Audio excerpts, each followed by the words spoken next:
Haleluya. Haleluya. Puji Tuhan, selamat sore dan salam sejahtera buat kita semua. Tentunya kesempatan ini patutlah kita menaikkan puji dan syukur kepada Tuhan kita Yesus Kristus sebagai kepala gereja kita. Masih diberikan waktu dan kesempatan untuk kita datang bersekutu, beribadah, menaikkan pujian, penyembahan kepada Tuhan, bahkan boleh merasakan hadirat Tuhan hadir di tengah-tengah kita pada sore hari. Saya juga sangat-sangat diberkati oleh pujian penyembahan. Bagaimana jemaat Tuhan ada kebersamaan untuk menaikkan pujian dan penyembahan. Firman Allah katakan, di mana ada kebersamaan di situ ada mujizat. Haleluya. Saya percaya saat ini kita akan mengalami mujizat itu. Amin. Kebersamaan itu bukan harus ada 2-3 orang atau ada 100 atau 200 orang atau 1000, 2000 orang. Tetapi seberapa kita yang ada, kalau kita ada kebersamaan, menaikkan pujian penyembahan kepada Tuhan, bermohon meminta sesuatu kepada Tuhan, maka Tuhan apa yang Tuhan pernah janjikan untuk Dia akan berikan dalam hidup kita, pasti Dia akan berikan dan kita akan menerima apa yang seharusnya kita terima, tergantung sejauh mana kita mau mencari dan mendekati diri kepada Tuhan. Bapak Ibu Saudara yang kasih Tuhan, Bapak Ibu Saudara yang dikasih Tuhan Yesus, sebelum saya akan membaca firman Allah pada saat ini, tadi sudah dikenalkan singkat, tapi itu hanya kakak saya yang disampaikan. Saya hamba Tuhan Medi Erastus Tuyu, dan saat ini Tuhan percayakan kami merintis pelayanan di Kecamatan Legok. Sekarang dulunya wilayah 8, sekarang wilayah 11. Puji Tuhan, sampai saat ini kami tetap ada, tetap eksis dalam pelayanan. Kami percaya semua karena kemurahan Tuhan. Amin. Sudah berkeluarga tentunya, Tuhan karuniakan 1 orang anak, dan baru selesai penamatan kelas 9 kemarin. Dan kami bersyukur kepada Tuhan, karena saya percaya di tengah-tengah kita mengiring Tuhan, melayani Tuhan, pekerjaan Tuhan, bukan cuma sedikit masalah, tantangan, bahkan ancaman yang kita akan hadapi, tetapi di mana ada masalah, di situ ada pertolongan Tuhan. Haleluya. Haleluya. Puji Tuhan, saudara yang kasih Tuhan. Saya juga tentunya berterima kasih kepada Bapak Gembala, Ibu Gembala. Seharusnya saya hamba Tuhan dadakan. Maksudnya begini, saya tidak diundang, saya datang. Ya mungkin saya melangkah dengan iman, terus Bapak Gembala, Ibu Gembala memberikan saya kesempatan untuk melayani karena saya sudah ada di tengah-tengah, atau sudah ada di tempat ini. Tujuan saya hanya ikut beribadah, sekalian ada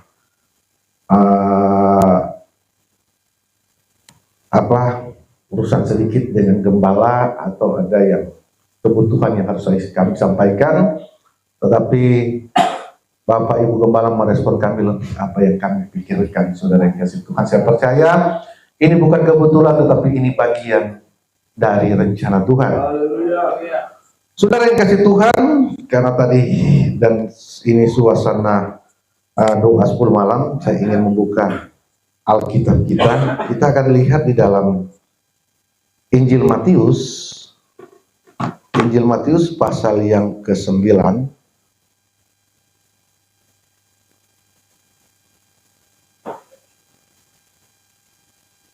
Injil Matius pasal yang ke-9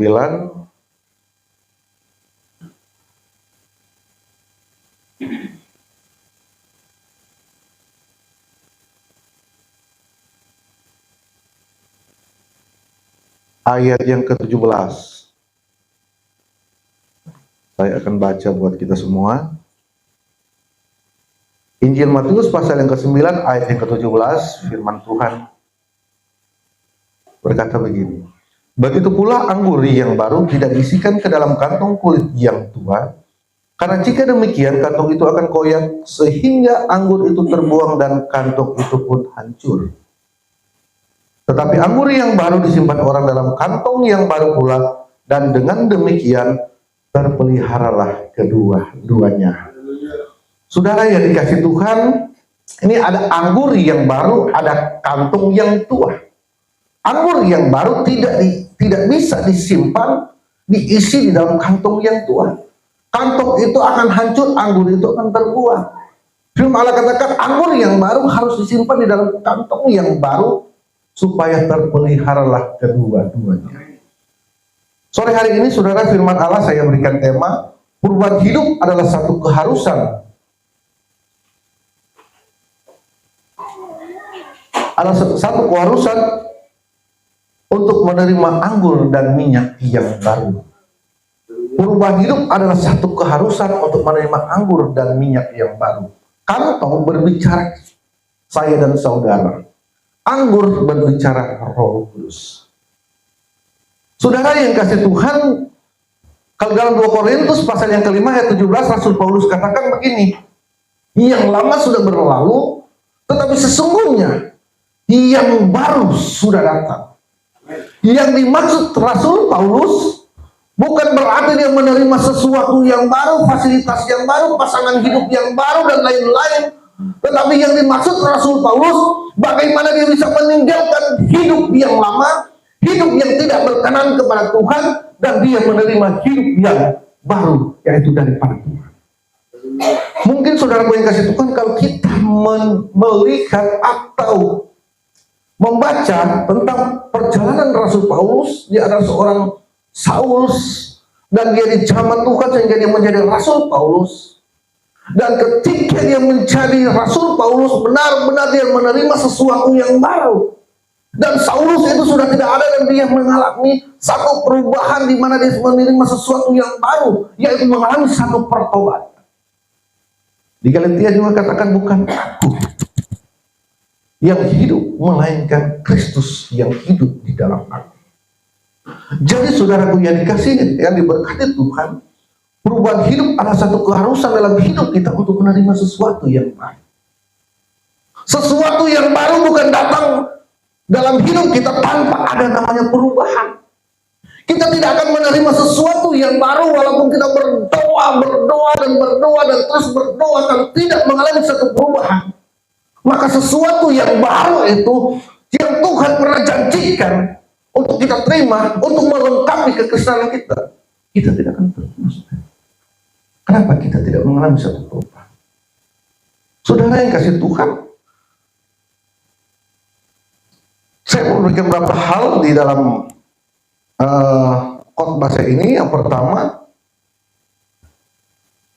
kesaksian bisa ditolak tetapi perubahan hidup tidak bisa ditolak.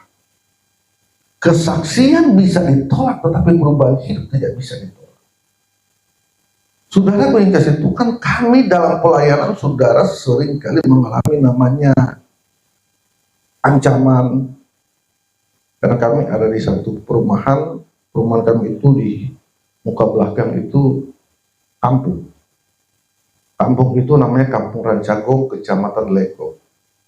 Dikenal mayoritasnya FPI di tempat kami itu, saudara. Tetapi dengan pertolongan Tuhan, saudara yang kasih Tuhan, bagaimana kami beradaptasi, bersosialisasi dan lain-lain, saudara yang kasih Tuhan, pada akhirnya mereka melibatkan saya itu dalam banyak hal, apalagi kalau bulan Agustus banyak turnamen dan lain-lain, saudara. Karena kebetulan saya itu hobi olahraga, mereka suka libatkan, dari situlah. Tetapi sudah dikasih Tuhan, di tempat yang mulainya udah ada 2 hamba Tuhan masuk di situ. Ya mungkin belum panggilan mereka untuk melayani di situ, saudara yang kasih Tuhan, akhirnya mereka pindah di tempat yang lain. Tetapi saudaraku yang kasih Tuhan, kami ada di situ walaupun kami hanya melayani beberapa orang, tetapi kami percaya hamba Tuhan sebelum kami masuk di situ, mereka sudah mendoakan tempat itu, saudara yang kasih Tuhan. Itu yang satu kepercayaan kami. Jadi kami bukan berkata bahwa hamba Tuhan itu tidak mampu, hamba Tuhan itu tidak kuat dengan ancaman, tantangan dan lain-lain. Tetapi Tuhan sudah mendahulukan mereka itu mendoakan tempat itu walaupun mereka mengalami namanya ancaman dan tantangan. Kami masuk, Tuhan sudah mempersiapkan tempat itu buat kami. Nah saudaraku yang dikasihi Tuhan, dalam perjalanan kami saudara, karena saya sedikit bersaksi saudara, kalau sudah melihat saya ini agak sedikit bengkok mulut saudara, bukan berarti saya stroke. Tahun 2017 kami Waktu itu kami 2011 sampai 2015 kami pelayanan di Bogor, dan dari Bogor kami sepakat dengan istri, suami istri kami sepakat untuk pindah Kalimantan. Tetapi sebelum kami pindah Kalimantan, istri saya ke Manado, saya survei Kalimantan. Saya ada di Kalimantan itu 2016, saudara. 2016 saya bantu pelayanan di satu tempat 3 bulan, dan hamba Tuhan di situ bilang sudah waktunya kita mau survei, tapi kalau bisa minggu depan. Ya. Saya nunggu. Selama 3 bulan itu saya bantu hamba Tuhan di situ, potong kayu, ambil kayu untuk bikin pastori, saudara. Satu seketika saudara yang kasih Tuhan, tinggal terakhir, hari terakhir itu kami mau keluarkan kayu itu dari hutan karena harus lewat sungai. Tinggal hari itu selesai. Teman saya hamba gembala ini sudah duluan ke sana. Posisinya saya lagi atur kayu. Saya mendengar sesuatu keributan di area kurang lebih 30 meter dari tempat saya. Atur kayu, ribut, teriak. Ketika saya samperin saudara yang kasih Tuhan, pas saya lihat ternyata mereka kejar-kejaran. Yang satu dibacok. Saya teriak, darah Yesus yang berkuasa. Yang pelaku ini lihat saya, kabur pelaku ini. Saya datang menolong orang yang sudah korban. Ketika saya angkat dia, saya peluk dia, ternyata yang korban ini juga punya teman di belakang. Yang teman korban ini pikir saya pelakunya. Tiba-tiba saya dibacok, perang 128 jahitan. Ada fotonya, masih ada, saya lihat itu pernah viral. 128 jahitan, mulut saya ada di sebelah sini, mata saya yang ini sudah tidak bisa dibuka, mata saya sebelah kanan itu tidak bisa ditutup, mulut ada di sebelah sini. Tetapi saudaraku yang dikasih Tuhan, Tuhan izinkan sesuatu terjadi untuk bisa melihat dan mengalami mujizat Tuhan yang luar biasa. Bagi saya begini, saudara yang kasih Tuhan, terkadang secara manusia saya berkaca, Tuhan kenapa wajah saya sudah begini? Waktu itu saya bicara tidak bisa. Ada berapa bulan, 6 bulan kurang, tidak bisa saya bicara. Lewat dari 6 bulan sudah mulai bisa, tapi itu belum jelas. Tetapi sudah kalian ke situ, satu hal yang luar biasa saya ambil di situ, saudara. Orang berkata bahwa saya itu tidak ada harapan untuk hidup, pasti mati. Karena kejadian itu jam 2 sore, saya sampai di rumah sakit itu jam 4 subuh. Dan saya itu dikawal sama satu hamba Tuhan, dan ada teman dari korban ini yang dia juga dulu latar belakangnya GPDI, tetapi dia menikah, meninggalkan Tuhan, masuk Muslim, dan waktu dia menolong saya, dia itu Muslim sudah 17 tahun. Tetapi saudaraku yang dikasih Tuhan, ketika kami sampai di rumah sakit, selesai saya operasi, saya mendengarkan cerita-cerita dari mereka bahwa darah saya itu kurang lebih 3 ember. Kalau mau dihitung, kurang lebih 3 ember, tapi kenapa saya tidak mati? Kata mereka saya ini kuat, fisik dan lain-lain. Tetapi saya bilang saya bukan kuat, tetapi oleh kemurahan Tuhan. Saya mengalami mujizat, kata orang saya sudah tidak ada harapan hidup, hanya saya hidup. Selesai operasi juga, kata dokter bahwa telinga saya akan ada gangguan pendengaran dan mata saya ada gangguan penglihatan, karena waktu itu harus operasi di Rumah Sakit Tarakan Jakarta, tetapi tidak. Karena situasi dan kondisi ini saya operasi tetap ada di Kalimantan. Jadi mereka tidak menjamin kalau saya itu akan sembuh, pendengaran saya itu akan kembali normal dan penglihatan. Tetapi saudara yang kasih Tuhan, 3 hari kemudian dokter coba mata dan telinga, bagaimana mata kiri melihat, begitu mata kanan gimana telinga kiri mendengar, begitu juga telinga kanan. Saudara yang kasih Tuhan, saya mendengar mereka ngobrol bahwa Tuhannya orang Kristen luar biasa. Saya artinya sudah mati, tetapi saya tidak mati.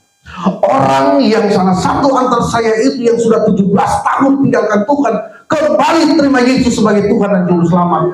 Saya percaya apa yang Tuhan izinkan, mungkin secara manusia kita merasa menderita, siksa, terasa terancam, teraniaya, tetapi di balik itu kita melihat mujizat Tuhan yang Tuhan bisa kerjakan, dan itu saya alami, saudara yang kasih Tuhan.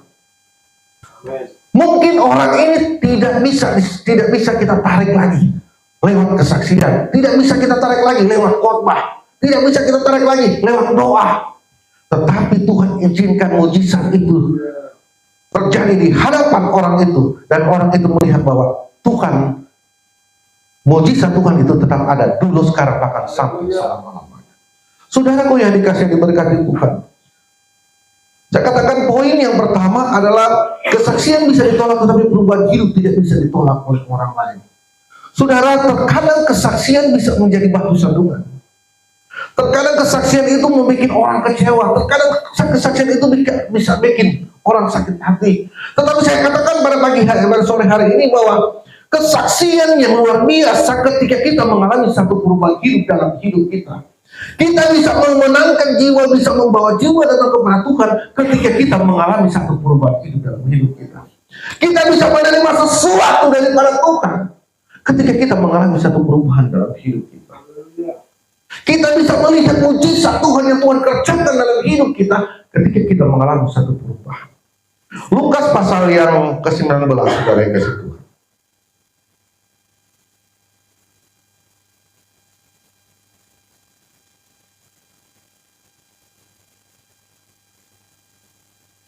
Lukas pasal yang ke-19 ayat yang pertama saya baca.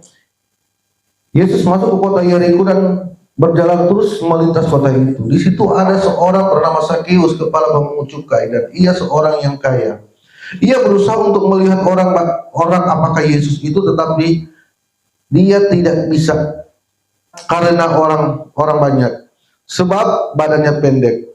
Maka berlarilah ia mendahului orang banyak, lalu memanjat pohon ara untuk melihat Yesus yang akan lewat di situ. Kata Yesus, ketika Yesus sampai ke tempat itu, ia melihat ke atas dan berkata, Sakeus, segeralah turun, sebab hari ini aku harus menumpang di rumah kamu. Lalu Sakeus segera turun dan menerima Yesus dengan sukacita, tetapi semua orang yang melihat hal itu bersungut-sungut, katanya, Yesus menumpang di rumah orang berdosa. Tetapi Sakeus berdiri dan berkata kepada Tuhan, Tuhan, setengah dari milikku akan kuberikan kepada orang miskin, dan sekiranya ada sesuatu yang kuperas dari seorang akan kukembalikan 4 kali lipat. Kata Yesus kepadanya, hari ini telah terjadi keselamatan kepada rumah ini, karena orang ini pun anak Abraham, sebab anak manusia datang untuk mencari dan menyelamatkan yang hilang. Bapak Ibu Saudara yang dikasihi diberkati Tuhan, kita melihat di sini bahwa ketika kita mengalami satu perjumpaan dengan Tuhan, disitulah kita mengalami satu perubahan hidup dalam hidup. Mengalami perjumpaan dengan Tuhan memang tidak semudah kita memutar balik telapak tangan. Mengalami perjumpaan dengan Tuhan bukan berarti kita harus tidur. Mengalami perjumpaan dengan Tuhan bukan berarti kita harus di rumah saja. Tetapi mengalami perjumpaan dengan Tuhan harus ada namanya usaha. Sakeus dia berusaha, dia mau berjumpa dengan Tuhan, mau melihat Tuhan, karena dia percaya ketika dia mengalami satu perjumpaan dengan Tuhan, dia mengalami satu mujizat. Mujizat apa ya dia? Mujizat apa dia? Yaitu perubahan, saudara.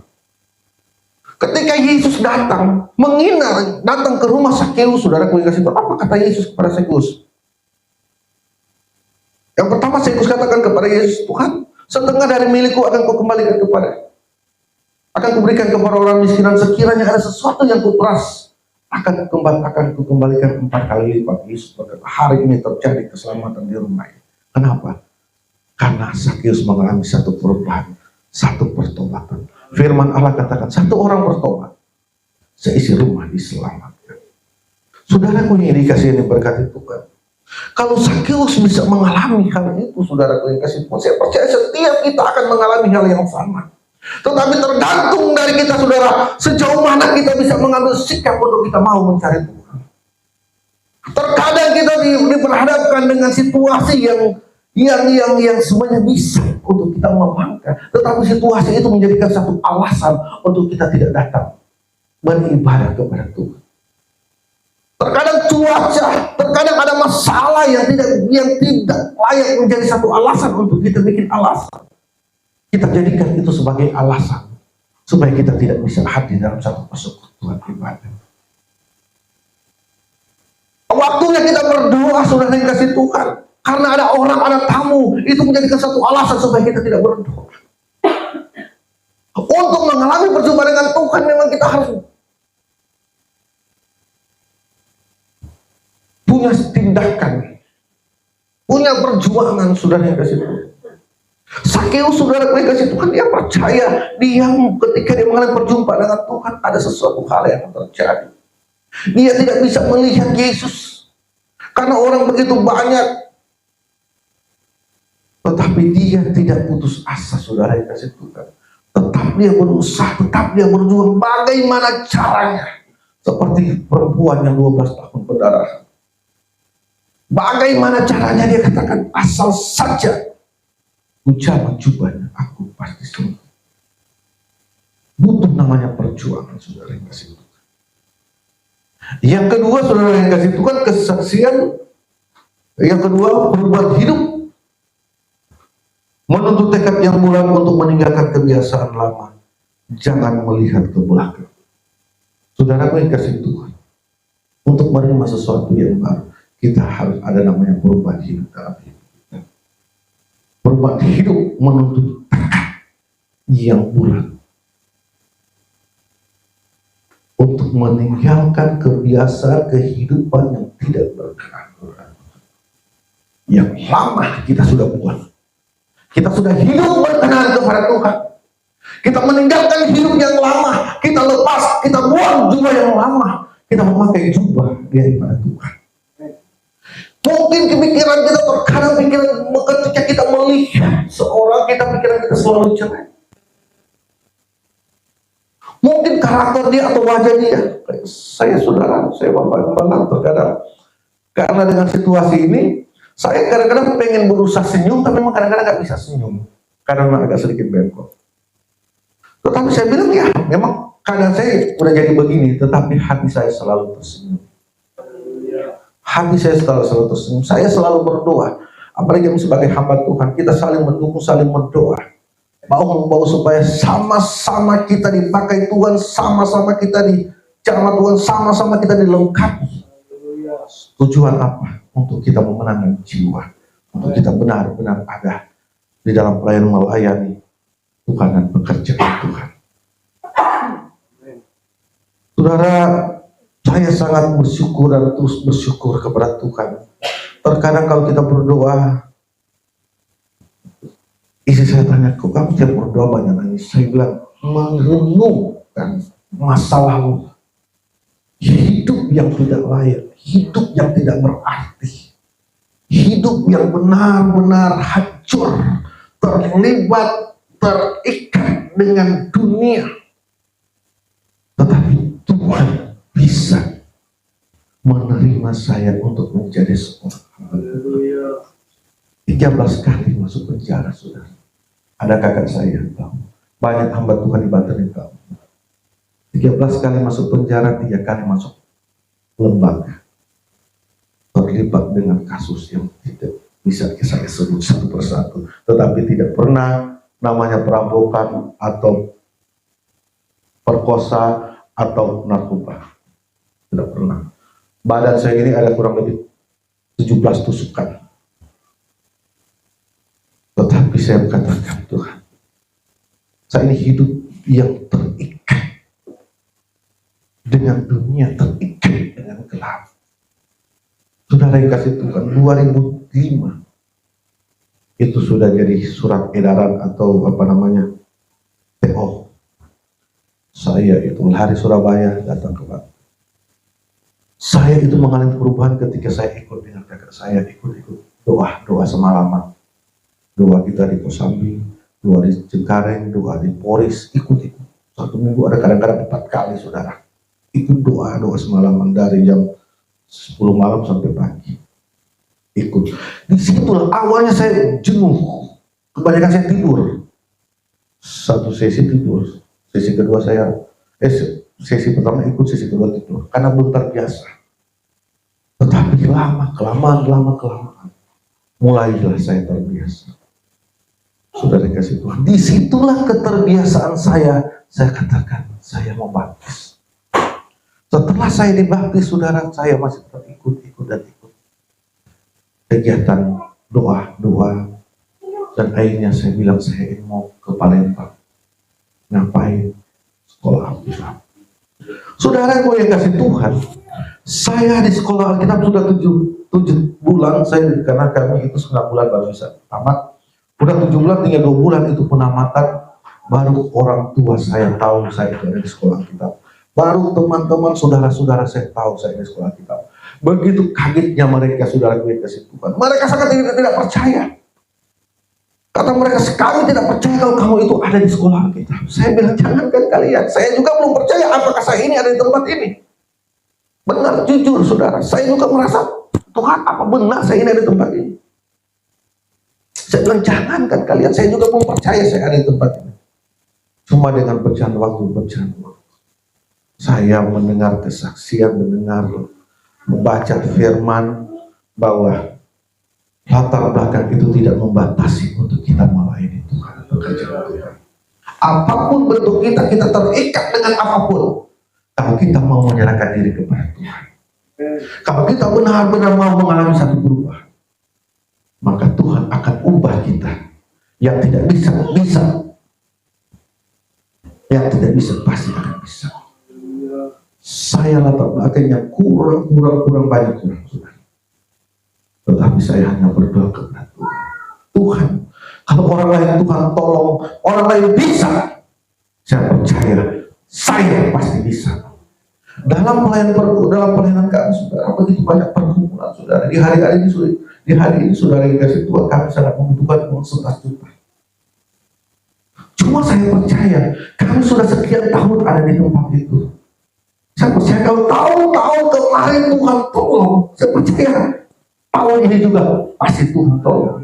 Kalau hamba-hamba Tuhan yang lain yang masih kontrak Tuhan tolong, masa kami Tuhan tidak tolong? Yang kita sembah Tuhan yang sama, Tuhan yang sumber segalanya dalam hidup kita. Saudara yang dikasihi Tuhan, perubahan hidup menuntut tekad yang bulat untuk meninggalkan kebiasaan lama. Jangan melihat ke belakang. Saudara yang dikasihi Tuhan, terkadang kembali ke kita manusia. Terkadang saudara yang dikasihi Tuhan, ketika ada masalah, kembali pikir, lebih baik membalik. Saudara yang kasih Tuhan, tetapi ketika kita menyadari kita hidup karena kemurahan Tuhan, kita sudah sangat bersyukur bahwa Tuhan memberikan kita kemurahan untuk bisa melakukan pekerjaan Tuhan. Kita sangat bersyukur kepada Tuhan panggil kita di pekerjaan yang sangat luar biasa, melayani Tuhan, pekerjaan Tuhan. Kalau mundur, saudara, kita tidak tahu apa yang akan terjadi. Saudara yang dikasih Tuhan, masalah bukan cuma sedikit. Kami selalu berdoa. Terkadang teman-teman berkata, lebih baik kamu ditambah, lebih baik kamu sini daripada kamu sulit. Saya bilang, saya tidak pernah merasa kesulitan, tetapi sekarang tetap selalu merasakan namanya mujizat. Saya bilang, kita tidak akan mengalami mujizat, tidak akan melihat mujizat kalau kita tidak mengalami namanya kesulitan. Saudara yang dikasihi berkat Tuhan, perubahan hidup menuntut tekad yang bulat untuk meninggalkan kebiasaan. Jangan pernah melihat ke belakang. Situasi apapun saudara yang kita alami, saudara, kita tetap fokus untuk melihat ke depan. Keluarga Lot mendapat kasih karunia, keluarlah berkat. Tetapi jangan sekali-kali engkau menoleh ke belakang. Isi melihat ke belakang, mengabaikan berkat-berkat Tuhan. Terkadang kita suka mengabaikan firman. Saudaraku yang kasih Tuhan, apa yang kita dengar, saudaraku yang kasih Tuhan, kita harus realisasikan dalam hidup kita. Kalau kita diperhadapkan dengan situasi kondisi yang sulit, kita hanya terus bersandar, berharap kepada Tuhan, minta pertolongan Tuhan. Saya percaya saudara yang kasih Tuhan, apa yang jadi pergumulan kami hari-hari ini, saya percaya Tuhan sumber jawaban. Poin yang ketiga saudara yang kasih Tuhan, perubahan hidup dengan menjadikan Tuhan sebagai penguasa tunggal dalam hidup kita. Perubahan hidup dengan menjadikan Tuhan sebagai penguasa tunggal atau penguasa satu-satunya dalam hidup kita. Galatia pasal yang kedua.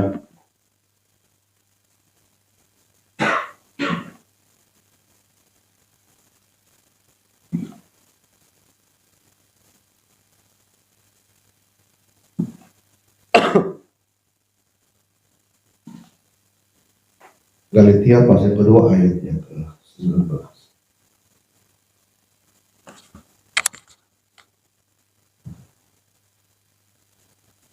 Sebab aku telah mati oleh hukum Taurat untuk hukum Taurat, supaya aku hidup untuk Allah.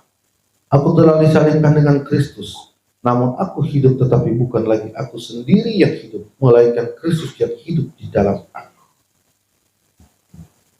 Saudara, ini kasih Tuhan. Hidup kita ini kalau bukan dituntun, bukan disertai Roh Kudus, saudara yang kasih Tuhan, pasti kita tidak akan mampu. Pasti kita tidak akan bisa. Tidak ada satu manusia yang mampu melewati segala masalah tanpa dituntun oleh Roh Kudus. Mungkin saat ini kita belum pernah mengalami hal masalah yang sangat-sangat sulit. Mungkin saat ini kita belum pernah mengalami di mana kita harus memilih antara dua, memilih satu yang terbaik. Tetapi sewaktu kita akan diberikan pilihan, kalau kita tidak dipenuhkan oleh Roh Kudus, kalau kita tidak dituntut oleh Roh Kudus, maka kita pasti akan salah pilih. Oleh sebab itu, Rasul Paulus katakan kepada jemaat yang Galatia, namun aku hidup bukan lagi aku sendiri yang hidup, melainkan Kristus yang hidup di dalam aku. Kita jadikan Tuhan itu sebagai penguasa di dalam hidup kita. Kalau ada Tuhan yang ada dalam hidup kita, kita berjalan bersama dengan Tuhan, kita tahu tujuan itu kemana. Karena bukan kita yang mengarahkan, tetapi Tuhan yang mengarahkan hidup kita. Oleh sebab itu hari-hari ini saudara, kesempatan yang Tuhan berikan dalam hidup kita, kita berdoa untuk menerima anggur yang baru itu. Benar-benar kita siapkan hati kita untuk kita bisa menerima sesuatu yang baru.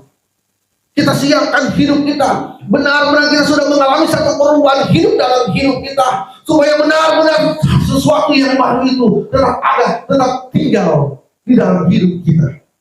Karena kita tidak bisa menerima sesuatu yang baru kalau hidup kita itu masih memiliki pola pikir yang tidak berkenan kepada Tuhan, masih bergantung kepada sikap hidup kita yang lama, masih bergantung kepada sikap hidup kita yang tidak berkenan kepada Tuhan. Tetapi ketika apapun yang terjadi, kita tetap selalu berharap, bergantung kepada Tuhan, maka saya percaya saudara kita akan mengalami satu perubahan. Saat kita mengalami satu perubahan, maka kita akan menjadi kantong yang baru.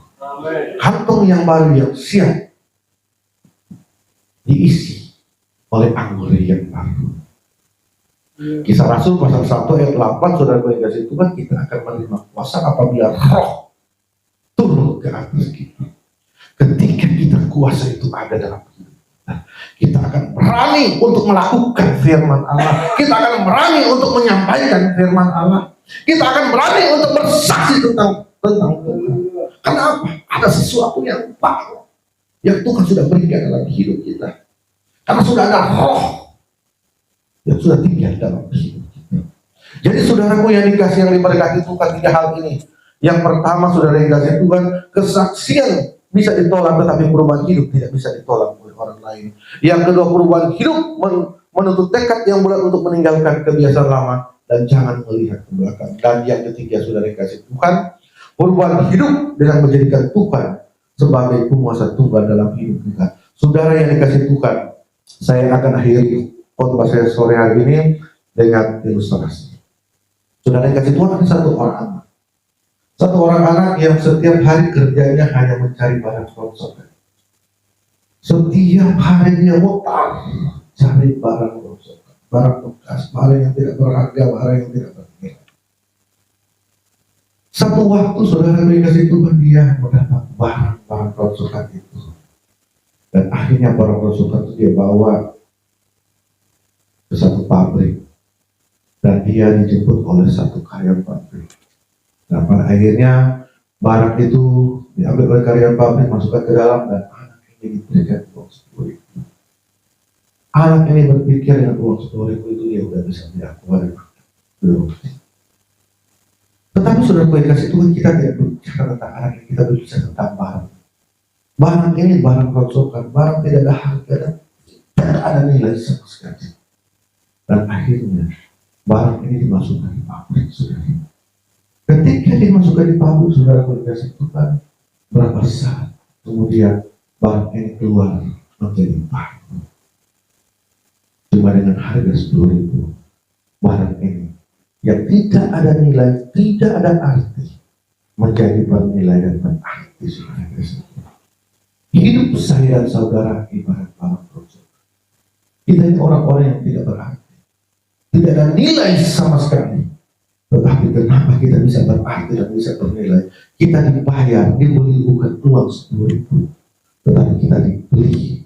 Firman Allah katakan kita lunas dibayar. Kita dibayar dengan apa? Dengan darah dan tubuh Yesus Kristus. Oleh sebab itu, saudara kasih Tuhan, kita terus merespon kebenaran firman Allah. Kita terus melakukan kebenaran firman Allah, karena Tuhan sudah dahulu melakukan yang terbaik untuk kita. Kita tidak ada apa-apanya, kita tidak ada nilai, kita tidak ada arti. Tetapi Tuhan sanggup mengorbankan dirinya untuk saya dan saudara. Satu lagi, saudara, ada seorang atlet. Seorang atlet, dia ada di tengah lapangan bola. Ketika wasit menimbang sulit, tanda pertandingan itu dimulai. Si teman tendang ke teman yang satu. Teman yang satu itu posisi ada di garis offside. Tetapi ketika dia menerima bola itu, dia tendang, bolanya masuk. Bola masuk, mereka itu teriak semua, bahkan penonton bersorak-sorak. Karena mereka pikir mereka sudah menambah satu angka, menambah satu nilai. Tanpa mereka menyadari wasit sudah tim sulit pandang. Tandanya pemain itu yang tendang bola itu offside, berarti pelanggaran, saudara.